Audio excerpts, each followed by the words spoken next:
how to make Mirkwood Forest scenery.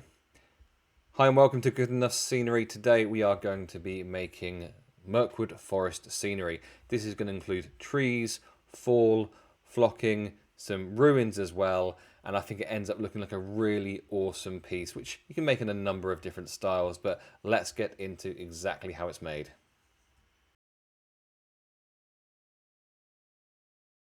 First stage is to draw out our plan on here so I know exactly what I want to do. You'll notice this is not a brand new bit of bone that's been salvaged from another project. I'm going to have a ruined archway across here, some fallen bits around here. It's going to be a path which is going to go, I'm going to have a fork in it. Around here it's going to be a bunch of trees, fallen log here, and probably some more trees here, and then something over here. So the shape like that. So I'm going to cut that out now. So with cutting it out, I'm going to get a nice angle on this. Much better. I do want puddles.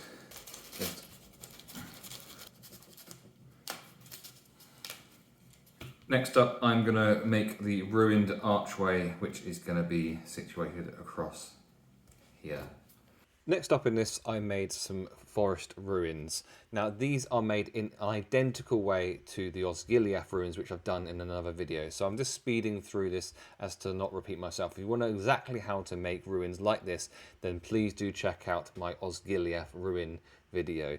It's been sanded, it's been painted, and then afterwards it's restained, and that's the state you'll see it in later.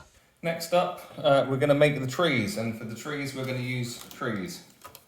So these are just dead branches that I found in my garden.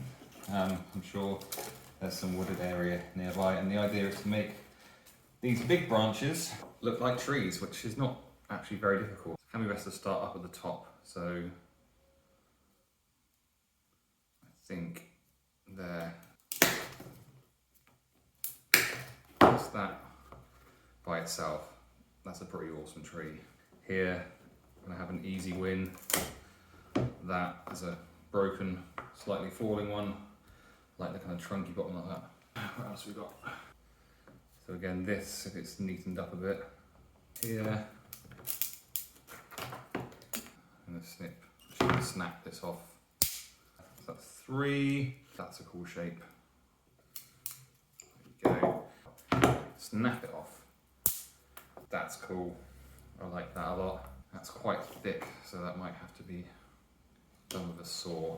So I'm going to saw off there and saw through here, and then that'll be our final one. So these are cut. I just want to make sure that the bottom of them is pretty square. These are, well, what will be our trees. Those are going to be pretty cool for fallen branches, logs, trees, whatever you want to call it. So to attach these, we're going to be using a screw and a washer. You get the smallest drill bit you've got. This is a couple of millimeters, and it's gonna, I mean, this goes in like it's going into butter, because the inside of it's dead.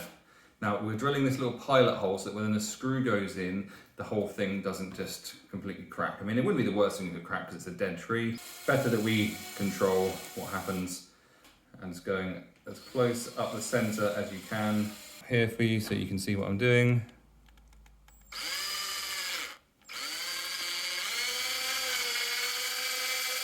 And that's basically no effort at all. I'm hardly even pushing there. This is where the planning part comes into play. So I said about a clump of trees here and a clump of trees there. So it's about how these are going to go together. I think I'm starting to get an idea of where I want things to be. I'm going to push this screw through just so I can put up a mark from the other side. Don't forget to put your washer on like I did this then. Screw through the hole, and then you want to line up the screw with the hole, and then it shouldn't provide much resistance. If you apply a bit more pressure, then you can see how the washer just pulls in on that. It provides a really nice secure fit. Hopefully you can see that. And then that's there, done, solid. So here, this is a much thinner tree, so I'm going to be using a much thinner screw. So I'm going to show you, if you don't happen to have a cordless drill, you can do it with just a regular screwdriver. This is going to be happening exactly the same way. I've got the washer and the screw through. I'm going to line that up with a hole. It's going to become a bit harder as we go in. It's definitely easier with a power drill, but the power drill is not necessary. Still able to get it nice and tight. There we go. And there we have 2 trees done. So I'm going to go through the rest of the trees and put a couple more here, a few more here. Here we have all of our twigs, trees attached to the board. It looks like from the underside. So here I've got a mixture of PVA glue and some brown paint, and I'm going to chuck some sand in this. I'm just going to paint on kind of like that part. When I say paint on, it's kind of dabbing this on with this brush, which, I don't know, things it's seen, going to be pretty great. So whilst that's drying, we're going to put some more things down. So I like the idea of this, and this holds pretty well in place with a whole load of super glue. You can use a glue gun if you like, and just essentially leave it for a bit. I'm just loosely thinking about where trees might have been and what might have fallen where.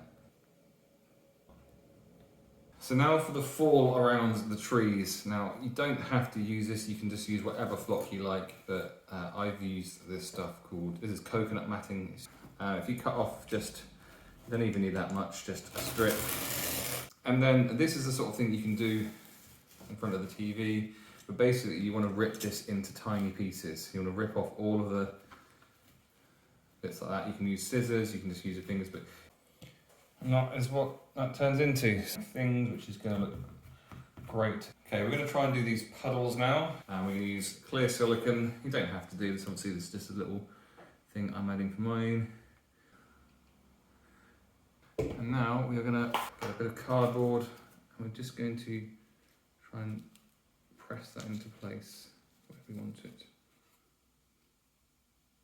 Now I'm going to move on to flocking it. Dark, scatter, nice and coarse stuff. So I'm essentially just going to try and sprinkle it, but then kind of move it around with my fingers as necessary. So I've added the coarser stuff.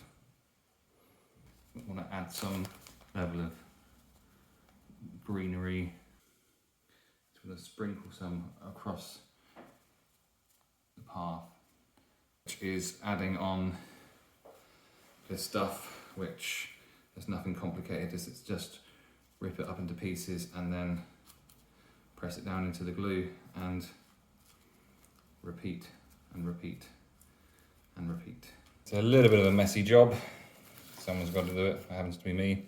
That's where we're up to. Next up, I want to bring the path to life a little bit more, so I'm going to use some of this Mornfang brown. It's not dry brushing because I've got a fair bit of paint on there, but I'm just going to, hopefully the texture of the sand is going to come out a little bit more. Just trying to make it look a little muddy, a bit more woodlandy. I'm going to try, this is supposed to be Mirkwood, which, if you know anything about Lord of the Rings, is a forest which has giant spiders, Mirkwood spiders in it. So why not have some spider webs? So, I'm going to do mine with a glue gun. Get just a bit of cardboard, make sure you've got nice hot glue gun. Once you've got a little pile of it like that, you can start stretching this off and wrapping it. And then when that snaps off that end, this, if you're careful with it, will just keep pulling a thread from that pool of glue. If I bring it in even closer, you can see what that is doing. I'm going to go a little bit wild and add a whole bunch because I think it's fun. Maybe slightly overboard on the spider webs. I think it looks cool. This bit here, it's been painted, it's been stained and looks a bit old and gross, which is what we want. Big thing of glue. Okay, so lining this up exactly on the line with that ruler, and then just positioned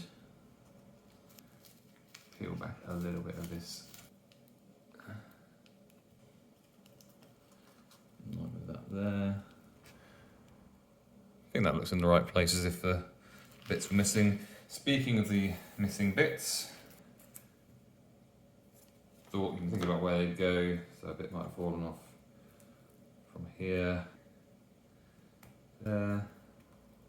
These literally just hold it for a second, and then it will be this side as well, because maybe something more.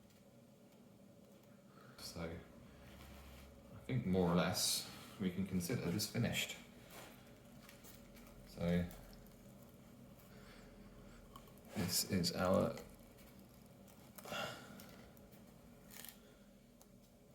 finished Mirkwood Forest scenery. So there you have it, Mirkwood Forest scenery that's good enough for any game board. It's a really exciting project that myself, and I'm really pleased with how it turned out.